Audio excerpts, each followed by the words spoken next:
السلام علیکم ناظرین، امید ہے آپ خیریت سے ہوں گے اور آپ دیکھ رہے ہیں ریاض الحق یوٹیوب چینل۔ آج ملک بھر میں ایک عجیب قسم کا فائنینشیل ٹائمز کا جب سے آرٹیکل چھپا ہے تو ایک شور و غوغا ہو رہا ہے کہ شاید عمران خان کی پارٹی ختم ہو رہی ہے، عمران خان پہ تاحیات پابندی لگ رہی ہے فورن فنڈنگ کیس میں جو الیکشن کمیشن چند دنوں میں سنا دے گا۔ تو آج ہم نے سوچا کہ الیکشن کمیشن میں ہمارے دوست ہیں فہیم اور بڑی تفصیل سے چیزوں کو قریب سے دیکھتے ہیں اور الیکشن کمیشن کو بھی کور کرتے ہیں اور اپنا یوٹیوب چینل بھی ان کا ہے، تو آج ان سے ڈسکشن کرتے ہیں اس معاملے پہ کہ یہ فورن فنڈنگ کیس ہے کیا عمران خان پہ پابندی واقعی لگے گی، اور دوسرا یہ کہ اگر اس قسم کے ثبوت ملتے ہیں کہ آیا کہ یہ پیسے موجود تھے ملک سے باہر سے آئے، کہیں سے بھی آئے، اس کا اوریجن معلوم نہیں تھا، تو میکسیمم کیا ہو سکتا ہے؟ کیا عمران خان پہ پابندی لگے گی، پارٹی ختم ہو جائے گی، کیا کوئی بڑا فیصلہ ہو چکا ہے کہیں پہ؟ آئیے جانتے ہیں۔ تو فہیم صاحب آپ کا بہت بہت شکریہ۔ سب سے پہلے یہ بتائیے کہ یہ فورن فنڈنگ یا جس کا آپ نام چینج کر کے پروہیبٹڈ یا ممنوع فنڈنگ کر دیا گیا ہے، یہ کیا ہوتی ہے اور جس کا بڑا شور ہے، تھوڑا سا یہ بتائیے کیا ہے؟ بہت شکریہ ریاض بھائی۔ دیکھیں ریاض صاحب، یہ پہلی بات تو یہ کہ یہ فورن فنڈنگ کیس ہے ہی نہیں، ٹھیک ہے، یہ پروہیبٹڈ یعنی کہ ممنوع فنڈنگ کا کیس ہے۔ فورن فنڈنگ وہ ہوتی ہے جس کے اوپر وفاقی حکومت خود سے کیس انیشیٹ کرتی ہوتی ہے کہ اس جماعت کو بیرون ملک سے فنڈنگ ہوئی ہے، کسی سیاسی جماعت کو کسی حکومت سے ہوئی ہے، تنظیم سے ہوئی ہے، آرگنائزیشن سے ہوئی ہے، یا پھر کسی ایسی کمپنی سے ہوئی ہے جس کا مقصد ملک میں انتشار پھیلانا ہے، فساد پیدا کرنا ہے اور انریسٹ قسم کی جو سچویشن ہے وہ پیدا کر کے حالات خراب کرنے کی کوشش کرنی ہے۔ تو اس کے اوپر جو وفاقی حکومت ہے وہ ایک کیس انیشیٹ کرتی ہے، پابندی لگاتی ہے، کیبنٹ کے ذریعے اپروول ہوتی ہے، اور پھر سپریم کورٹ آف پاکستان اس گزٹ نوٹیفیکیشن کو اگر اپروو کر لیتا ہے تو پھر اس پارٹی کے اوپر بین لگ جاتا ہے۔ آپ کو یاد ہوگا تحریک لبیک پاکستان کے حوالے سے بھی تحریک انصاف کے دور میں یہ کام کیا گیا تھا، سمری گئی تھی لیکن آن ورڈ کچھ نہیں ہو سکا، آگے کچھ نہیں ہو، سپریم کورٹ کی طرف لے کے نہیں گئے تھے۔ جی، تو ایک تو یہ فارن ایڈڈ پارٹی کے لیے یہ کام ہوتا ہے۔ جو ممنوع فنڈنگ ہے وہ الیکشن کمیشن آف پاکستان کا اختیار ہے۔ تمام سیاسی جماعتوں کو جو اجازت ہے قانون کے تحت اگر اپنے امور چلانے ہیں تو وہ ڈونیشن کے ذریعے، چندے کے ذریعے آپ نے وہ کام کرنے ہیں، تو یا پھر وہ ایک ایسی فنڈنگ ہوتی ہے جو لیگل ہو۔ اب الیکشنز ایکٹ 2017 اور جو تحریک انصاف کے خلاف کیس ہے وہ ہے عوامی نمائندگی ایکٹ 2002 کا جو آرڈیننس آیا تھا، بعد میں وہ ایکٹ بنا تھا پرویز مشرف کے دور میں، جسے روپا ایکٹ کہا جاتا ہے،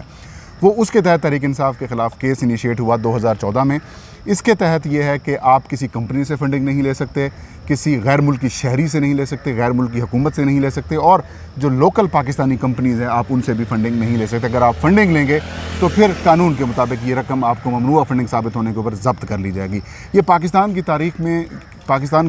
میں یہ ایک ایسا کیس ہے جو پہلی دفعہ ہو رہا ہے ایسی نوعیت کا کیس کہ الیکشن کمیشن کسی سیاسی جماعت کے خلاف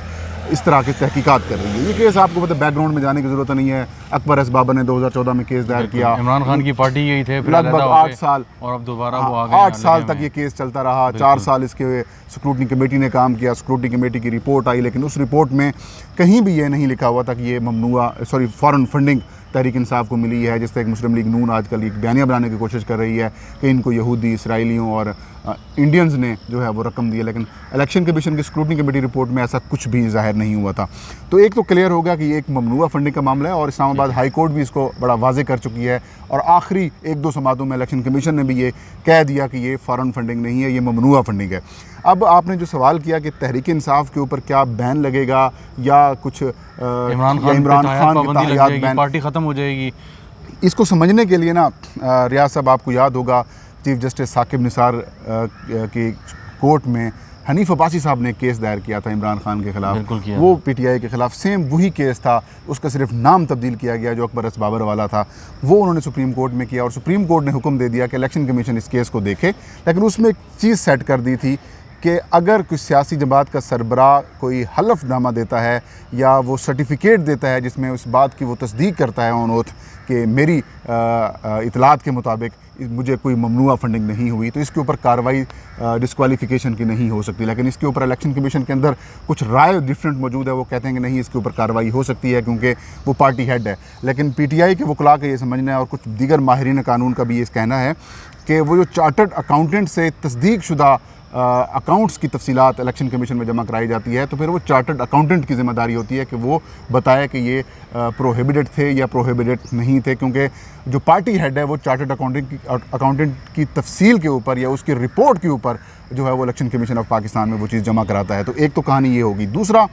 کہ پی ٹی آئی کو پروہیبٹڈ فنڈنگ ملی ہے یا نہیں ملی، ابھی تک جو الیکشن کمیشن میں سماعتیں ہوئیں اور سکروٹنی کمیٹی کی جو رپورٹ آئی، آپ نے وہ سکروٹنی کمیٹی کی رپورٹ کا اگر جائزہ لیں تو اس سکروٹنی کمیٹی کی رپورٹ میں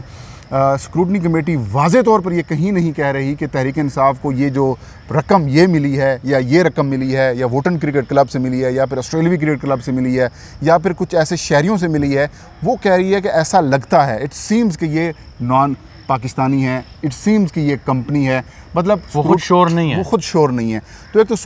جو سکروٹنی کمیٹی کی رپورٹ ہے اس کے اندر بہت سارے تضادات بھی موجود ہیں، اور انہی تضادات کو تحریک انصاف کے وکیل انور منصور نے بھی اور اکبر ایس بابر کے وکیل احمد حسن ایڈوکیٹ نے بھی پوائنٹ آؤٹ کیا کہ سکروٹنی کمیٹی نے مکمل کام نہیں کیا۔ تو الیکشن کمیشن نے فیصلہ اپنا محفوظ کر لیا، لیکن جو سیاسی بیانیہ چلایا جا رہا ہے بالخصوص مسلم لیگ نون اور پی ڈی ایم کی حکومت کی جانب سے، اور مسلسل وزیر اعظم لیول کے اوپر ٹویٹس کی جا رہی ہیں، بیانات دیے جا رہے ہیں، خطاب کیا جا رہا ہے قومی اسمبلی میں کہ بس پی ٹی آئی بین ہوئی تو بین نہیں ہو سکتی۔ اچھا، بین نہیں ہو سکتی، بین قطعاً نہیں ہو سکتی ریاض صاحب۔ اس کی ریزن یہ ہے کہ الیکشن کمیشن کسی سیاسی جماعت کو بین کر ہی نہیں سکتا، ان کا یہ اختیار ہی نہیں ہے۔ وہ ریفرنس بھجوائیں گے، وہ ریفرنس بھی نہیں بھجوائیں گے۔ ٹھیک ہے، الیکشن کمیشن آف پاکستان اس فیصلے کے اندر نا ایک چیز کرے گا، جو قانون ہے، کیونکہ یہ جو میں نے آغاز میں کہا کہ یہ درخواست آئی ہوئی ہے روپا ایکٹ کے تحت۔ روپا ایکٹ میں لکھا گیا ہے کہ اگر کسی سیاسی جماعت کو پروہیبٹڈ فنڈنگ ملتی ہے تو الیکشن کمیشن اگر اس کو انویسٹیگیٹ کرے گا تو اس سیاسی جماعت کو آرٹیکل 6 کے تحت ایک شو کاز نوٹس جاری کرے گا۔ بالکل ٹھیک ہے۔ شو کاز نوٹس میں اسے کہا جائے گا کہ ہماری اطلاعات اور ہماری فائنڈنگز کے مطابق یہ جو رقم ہے آپ کی یہ ممنوعہ فنڈنگ میں آتی ہے، کیوں نہ یہ رقم ہم ضبط کر لیں۔ پھر وہ سیاسی جماعت کو ایک موقع دیا جائے گا کہ آئیں اس رقم کو ظاہر کریں، جسٹیفائی کریں۔ اگر وہ جسٹیفیکیشن مان لی جاتی ہے تو ویل اینڈ گڈ، اگر نہیں مان لی جاتی تو پھر وہ رقم بحق سرکار ضبط ہو جائے گی۔ تو یوں تحریک انصاف کے اوپر وہ جو کہہ رہے تھے نا کہ پابندی لگے گی، یہ ہوگی، ایسا کچھ نہیں ہوگا۔ فہیم بھائی، اس کی آخری بات اس کے ساتھ یہ بتائیے کہ جو پروہیبٹڈ فنڈنگ یا ممنوع فنڈنگ کا کیس ہے وہ تحریک انصاف یہ کہتے رہی ہے، خاص طور پہ جو اراکین ہیں بڑے فاروق حبیب وغیرہ، کہ یہ تو مسلم لیگ نواز کے اکاؤنٹس میں بھی آتے رہے ہیں، انہوں نے تفصیلات نہیں شیئر کی۔ مختصر سا وہ حوالہ دیجیے کہ کیا صرف پی ٹی آئی اس میں پھنسی ہوئی ہے اس سارے معاملے میں، یہ کیس لمبا ہے، یا اس میں مسلم لیگ نواز اور دوسری پارٹیز بھی ہیں؟ دیکھیں فرینکلی اپنا ریاض بھائی،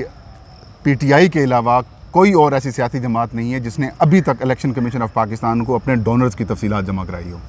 مسلم لیگ نون اور پاکستان پیپلز پارٹی کے خلاف بھی پیرالل کیسز چل رہے ہیں اور سپریم کورٹ کی ہدایات بھی موجود ہیں۔ پی ٹی آئی نے تمام پارلیمانی جماعتوں کے خلاف الیکشن کمیشن آف پاکستان سے رجوع بھی کیا ہوا ہے اور الیکشن کمیشن اس معاملے کو دیکھ بھی رہا ہے۔ پیپلز پارٹی اور مسلم لیگ نون کے جو وکلاء وہاں پر پیش ہوتے ہیں وہ سیکورٹی کمیٹی کیونکہ ان کیمرہ ہوتی ہے، لیکن کچھ سورسز سے جو چیزیں سامنے آتی ہیں وہ یہ الیکشن کمیشن مسلسل ان سے مانگ رہا ہے، سیکورٹی کمیٹی مانگ رہی ہے کہ آپ اپنے ڈونرز کی تفصیلات دیں، ان کے نائکاپ دیں، ان کے اکاؤنٹس بتائیں، چندے کی رسیدیں بتائیں، کتنے آپ کو چندہ ملا ہے، کس سے ڈونیشن ملی ہے، کس سال کتنی ڈونیشنز ملی ہیں۔ ابھی تک ان دونوں سیاسی جماعتوں کی طرف سے کوئی جواب نہیں جمع کرایا گیا، لیکن میڈیا کے اوپر اور باہر ایک بیانیہ بنانے کی کوشش کی جا رہی ہے کہ صرف ممنوعہ فنڈنگ تحریک انصاف کی ہے۔ چلیں جی فہیم صاحب، بہت بہت شکریہ۔ ناظرین، امید ہے تھوڑی بہت آپ کو سمجھ آ گئی ہوگی کہ یہ کیس کیا ہے اور کیسے اس کو ہوا کھڑا کیا جا رہا ہے، اصلیت اس کی کیا ہے۔ میں بتانا بھول گیا تھا کہ ووٹن کرکٹ کلب والا جو معاملہ ہے، جو کہ عارف نقوی صاحب فائنینشیل ٹائمز والی اسٹوری آپ نے انٹرویو میں بتایا، وہ ہم بتا نہیں پائے تھے۔ ایسا ہے کہ ووٹن کرکٹ کلب کے جو مالک ہیں وہ عارف نقوی صاحب ہیں، جو کے الیکٹرک کے بھی مالک ہیں، اور انہوں نے عمران خان کے ساتھ، تحریک انصاف کے ساتھ مل کر ایک چیریٹی میچ کرایا۔ ٹھیک ہے، یہ چیریٹی میچ کے ذریعے جو 1.2 ملین پاؤنڈز کی جو رقم تحریک انصاف کے اکاؤنٹس میں منتقل ہوئی،